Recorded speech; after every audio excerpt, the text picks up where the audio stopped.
किताई के ते के ता ई मीन्स गुदगुदी, या इंग्लिश में बोलते हैं टिकलिंग, या बोलते हैं टिक्कल।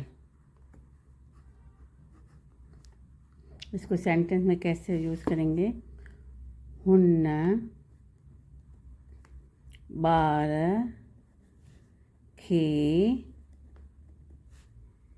के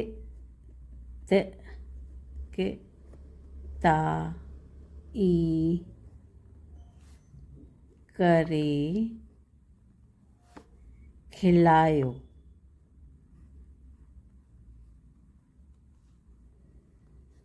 मैंने जो सिंधी सेंटेंस लिखा है वो मैंने लिखा है हुन बार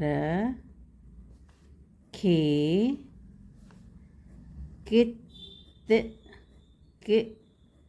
ता ई करे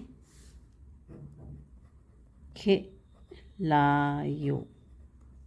It means he or she made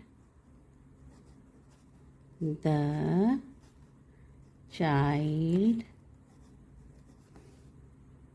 laugh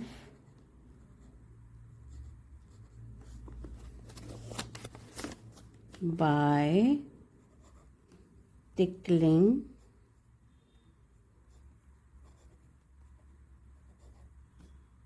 him or her.